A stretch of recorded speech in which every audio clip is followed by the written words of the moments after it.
Bum bum bum bum bum bum bum.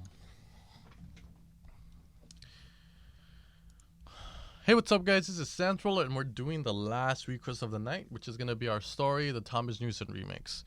Don't forget, I did put a Facebook post up on my Facebook page at facebook.com/SoundWorldMusic for you guys to leave your request. I'm gonna try and get to most of them, so make sure you stay tuned for that. So you're gonna see your YouTube feed clog the fuck up. All right, so this is gonna be the last one for the night, and it's gonna sound like this. It's a Thomas Newson one, and here it is.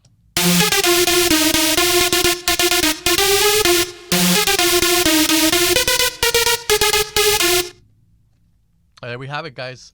So I've explained everything in the previous video, so let's just get straight into it. So oscillator A, oscillator B, we're gonna have two saws. Now the reason we didn't do one saw just like the dial lead with 16 voices instead is because I wanted to change the detunements between both, and I wanted to change the fine focus on one of them, and I wanted to change the phase as well. Now remember, phase is gonna be the starting point of your wavetable. So as soon as you press that key, your phase begins, and that's when it starts moving. So that's what we pretty much wanted to do, change the starting phase there. So for oscillator A1, the first thing I want to do is put the fine focus knob to 24 to kind of, or 28 around there, to kind of change the pitch just a tad bit, but not enough for it to be audible. So what in essence what's going to happen is the frequency is going to change a tad bit, and in essence what that does, it just makes the lead sound huger, because the more frequencies it takes up your ears, the more you're going to hear and the bigger it's going to sound. So we're going to have 8 voices detunement for this one, straight at 12 o'clock. Blend all the way up so we can get the full detunement effect, and our phase is at 335 towards the end. So you see that line there, that's the starting point. Okay, once we have that, now we go to oscillator B, and what we're gonna do here is just put 8 voices unison, detunement at 0.40 or 2 o'clock, so a little bit more, and blend it as well. And the phase is gonna be more back at around 144. We're gonna apply a filter, MG low 12, our cutoff set to around 2 o'clock there. No resonance, and we're gonna put the drive up to 9 o'clock, and that should be everything.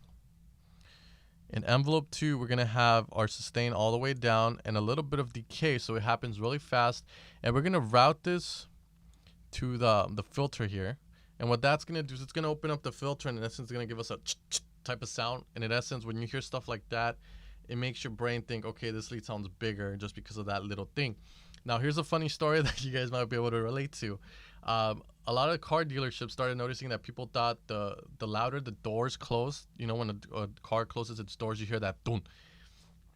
People started assuming that or their brains started assuming that when the door would close, the louder it was, the heavier that door would seem. So in essence, the car was worth more. It was more high class. So just what the company started doing, instead of making heavier doors, more expensive doors, what they did is they left the doors the same, but they just made it so that they create that sound effect. So same thing we're doing here. We're trying to mimic just the same idea. When we hear that kind of white noise on a lead, we instantly think it's bigger, huger. When you hear a bass with a sub underneath it, you're like, holy shit, it's huge, because you can feel it now. So, you know, that's pretty much the theory of things here, and that's what we wanted to go for. Now we go into the effects section, where we're going to apply a phaser to add a little bit more movement to this type of sound. So what we're going to do is put the phaser on, and we're going to put the dry and wet at 11% and the rate at 0.08. And then we want everything else should be there by default, I think. Yeah. Next thing we're going to do is apply a compressor, multi-band. Just move the threshold back to around a value of -8.9. And this is what's going to make the sound just sound huge and well compressed, which is what we want. And next we go into reverb. We're going to put the reverb at 9 o'clock, the size at 32%, a little bit of pre-delay at 1 millisecond, and everything else should be there by default. So we want the reverb to not be as huge, because we don't want to drown your track in reverb. Finally, the last part is going to be our EQ, which is an important part. The only thing we're going to be, well, actually we're going to be utilizing everything. For the right side, which is the high EQ, we're going to change it to a high shelf. So anything above this frequency gets boosted by whatever we decide. So our frequency is set to around a value of 1359. Our quadrant is set to 60%, and our gain set to 6.1 dB. Now for the left side, I believe you don't even need to do anything, to be honest. Nope, nada. Just leave it as it is. And once we have that, we're pretty much going to be done with the lead, and it should be getting this sound.